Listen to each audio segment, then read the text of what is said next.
जैन विद्यार्थियों, क्या हाल चाल? सब बढ़िया। चलते हैं आज की बेहतरीन सी जानदार सी शानदार सी क्लास की ओर। क्योंकि पिछली क्लास में मैंने प्रमुख तरीके से आपको यहाँ तक बताया था कि भैया कि जो भैया आपको बता दें, शिशुनाग जो था वो सेनापति था, और वह खुद उसने ही क्या किया था, शिशुनाग वंश की स्थापना की थी। और शिशुनाग वंश के बारे में आज हम विस्तृत रूप से जानने वाले हैं।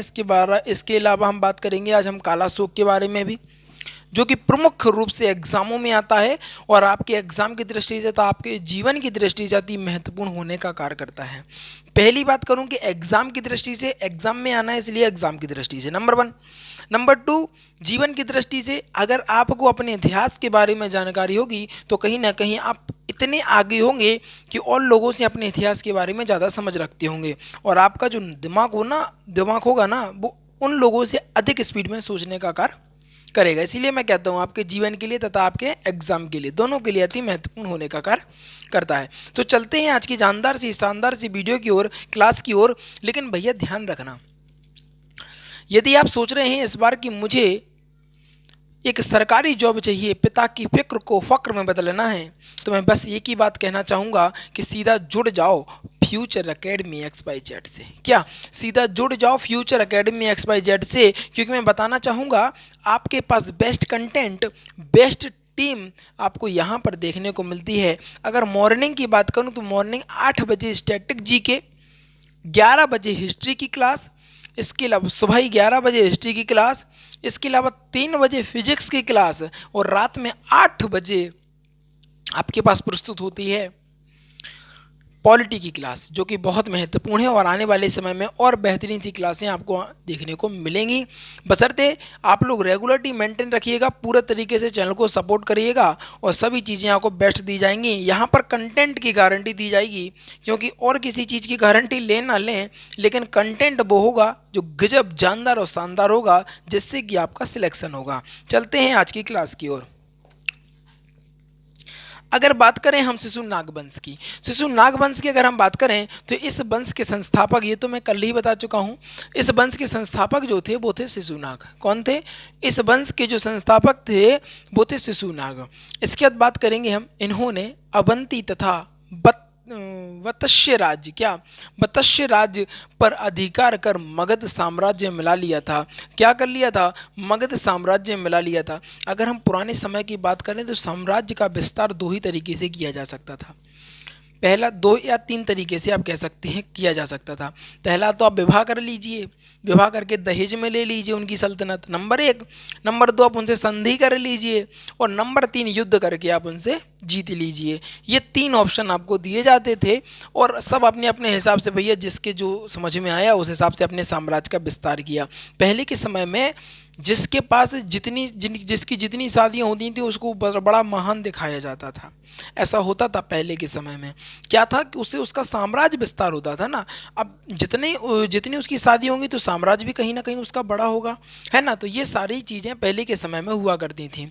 इन्होंने अवंतिका तथा वत्स्य राज्य पर अधिकार करके मगध साम्राज्य में मिला लिया, और मगध को बड़ा साम्राज्य करने का कार्य किया। इसके बाद हम बात करेंगे, इन्होंने अपनी जो राजधानी थी, क्या किया? शिशुनाग जो था उसने अपनी राजधानी को पाटलिपुत्र कह सकते हैं या पाटलीग्राम कह सकते हैं, पाटलीग्राम से हटाकर वैशाली में बनाया। कहाँ पर? वैशाली में बनाने का कार्य किया। अब भैया अलग अलग राजा हैं, अपनी अपनी मर्जी का कार्य कर रहे हैं। अभी आएंगे जो अलग अलग प्रकार के सिक्के चलवाएंगे, कोई चांदी के चलवाएगा, कोई सोने के चलवाएगा, जिसके जो मन में होगा। कोई कोई कतई तो कूद चमड़ा के भी चलाते हैं, चमड़ा के भी सिक्के चलते थे पहले के समय। तो सभी राजा आएंगे, सब अपनी अपनी सुविधानुसार अपना अपना कार्य करेंगे।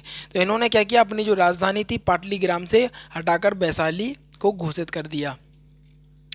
इसके बाद इसके शासन के समय में मगध साम्राज्य के अंतर्गत बंगाल से लेकर, समझिएगा कितना बड़ा विस्तार था, बंगाल से लेकर मालवा तक का क्षेत्र था। क्या था? मगध के अंतर्गत आने वाला क्षेत्र कौन सा था? बंगाल से लेकर मगध तक का। क्या भैया कह रहे सर? बंगाल से लेकर मगध तक का, मालवा तक का क्षेत्र था। इसके अलावा इस वंश का अगला जो राजा बना उसका नाम था कालाशोक, यानी अगला शासक जो था उसका नाम था कालाशोक। कालाशोक के बारे में प्रमुख जानकारी देंगे, सभी चीज़ों को क्या है पॉइंट के हिसाब से चलेंगे, बिल्कुल नंबर बाई नंबर, एक मतलब सीक्वेंस में चलेंगे सारी चीज़ें। अच्छा, बात करें अगर हम शिशुनाग, जैसे ही शिशुनाग की मृत्यु हुई उसके पश्चात जो मगध की गद्दी पर बैठा उसका नाम था कालाशोक। अब भैया शिशुनाग की तो मृत्यु हो चुकी है, क्या शिशुनाग की तो मृत्यु हो चुकी है, और अब जो अगला शासक निकल के आया उसका नाम था कालाशोक। क्या नाम था? कहना सर कालाशोक। इसका नाम पुराण पुराण तथा दिव्यावादन, क्या इसका नाम पुराण तथा दिव्यावादन में ककवर्ण काकवर्ण, क्या काकवर्ण मिलता है। क्या मिलता है? कहना सर काकवर्ण देखने को मिलता है। अगर हम पुराणों की बात करें या दिव्यवादन की बात करें तो इसका जो उल्लेख है वो हमें कहाँ पर मिलता है? वर्ण में देखने को मिलता है। इसने वैशाली के क्या किया? इसने वैशाली के नाम के स्थान पर पाटलिपुत्र, क्या इसने वैशाली के स्थान पर, इसने वैशाली के नाम के स्थान पर पाटलिपुत्र को पुनः अपनी राजधानी बनाया। और पाटलिपुत्र से वैशाली किसने बनाया था? कहना सर शिशुनाग ने। और इसके अलावा वैशाली से पाटलिपुत्र फिर से किसने बना दिया? कहना सर कालाशोक ने पुनः पाटलिपुत्र को वही की वही राजधानी घोषित कर दिया। इसके बाद इस समय बौद्ध संगति वैशाली में हुई। इस समय बौद्ध संगति कहाँ पर हुई? कहना सर वैशाली में हुई। एक बार ऐसा क्वेश्चन किया गया कि बताइए कालाशोक के समय बौद्ध संगति कहाँ पर हुई? कहना सर वो बौद्ध संगति जो है वो वैशाली में होने का कार्य कर रही थी। इसके बाद हम बात करेंगे, यह है ब्राह्मण वंश का प्रथम संस्थापक माना जाता है। क्या माना जाता है? एक बार क्वेश्चन आया था एग्जाम में, पूछा था एग्जामिनर ने कि बताइए किसको ब्राह्मण वंश का पहला संस्थापक के रूप में माना जाता है, तो वो कौन था भैया? कहना सर जी वो था कालाशोक। अच्छा, आगे बात करें, पुराण के अनुसार यह क्षत्रिय था। क्या था? अगर हम पुराणों की माने तो यह किस वंश का संबंधित था? कहना सर क्षत्रिय कुल से था, क्षत्रिय था ये। इस वंश का अंतिम जो शासक था वो नंदी बर्मन था। अगर इस वंश की बात करें तो इस वंश का जो अंतिम शासक था तो वो तो कौन था? कहना सर नंदी बर्मन था। और इसकी हत्या महापद्म नंद ने कर दी थी। किसने करी इसकी हत्या? कहना सर इसकी जो हत्या है वो महानंदी, क्या महापद्म नंदी ने कर दी थी। किन की हत्या कर दी थी? कहना सर नंदी बर्मन की जो हत्या है महापद्मानंद ने कर दी थी। और शिशुनाग के स्थान पर अब एक नया वंश की स्थापना होगी जिसका नाम होगा नंद वंश। क्या होगा? कहना सर अब इसका नाम क्या पड़ेगा? नंद वंश होगा। इस वंश का जो अंतिम शासक है वो नंदी बर्मन है। पूछा गया कि बताइए अंतिम शासक कौन सा था? कौन सा था? कहना सर अंतिम जो शासक था वो नंदी बर्मन था। और इसकी हत्या महापद्म नंद ने कर दी थी। और शिशुनाग वंश के स्थान पर एक नया वंश चला जिसका नाम पड़ा नंद वंश। ये एग्जाम में पूछा जाता है कि बताइए नंद वंश शिशुनाग वंश के बाद कौन सा वंश आया? तो भैया वो कौन सा वंश है? कहना सर जी नंद वंश आया। और नंद वंश की स्थापना शिशुनाग वंश के अंतिम शासक नंदी बर्मन की हत्या महापद्म नंद ने करने के बाद एक नया वंश स्थापित हुआ जिसका नाम नंद वंश पड़ा। नंद वंश के बारे में विस्तृत रूप से कल हम जानने का कार्य करेंगे। उससे पहले भैया पहले क्या करना है?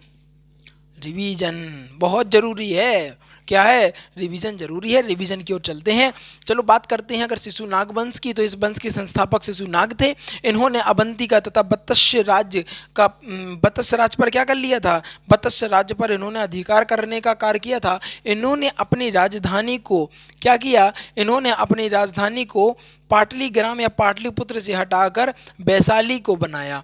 इनके शासक के समय, इनके शासन के समय मगध का जो साम्राज्य था वो बंगाल से लेकर, कहना सर, बंगाल से लेकर मालवा तक के क्षेत्र में था। इस वंश का अगला शासक कालाशोक था। अगर हम कालाशोक की बात करते हैं तो शिशुनाग की हत्या के पश्चात कालाशोक को मगध की गद्दी पर बिठाला गया और इसका नाम पुराणों के अनुसार दिव्याबादन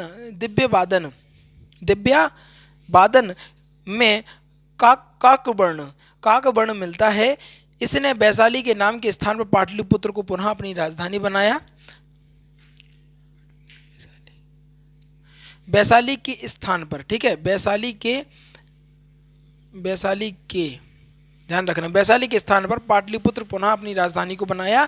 इस समय बौद्ध संगीति वैशाली में हुई। यह ब्राह्मण वंश का प्रथम संस्थापक माना जाता है। पुराणों के अनुसार यह क्षत्रिय था। इस वंश का जो अंतिम शासक था वो नंदी वर्मन था और नंदी वर्मन की हत्या महापद्मनंद ने कर दी थी और एक नया वंश का उदय हुआ जिसका नाम पड़ा नंद वंश। और नंद वंश के बारे में प्रमुख रूप से जानेंगे हम कल बेहतरीन तरीके से।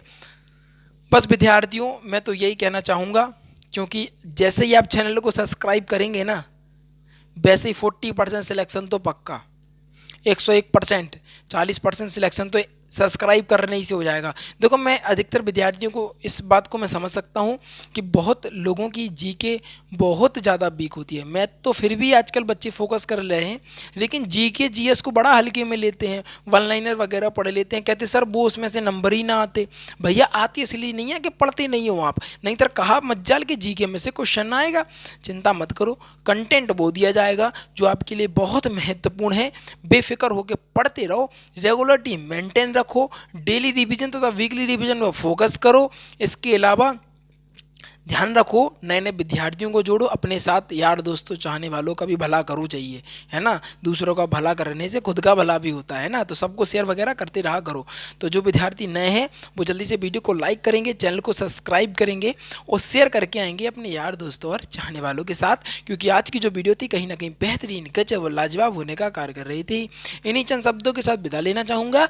जीवन में आनंदित रहिएगा और आगे बढ़ते रहिएगा। Thanks for watching. और इसका स्क्रीनशॉट ले लीजिएगा, जल्दी से इसका स्क्रीनशॉट लो विद्यार्थियों, महत्वपूर्ण तरीके से, ठीक है।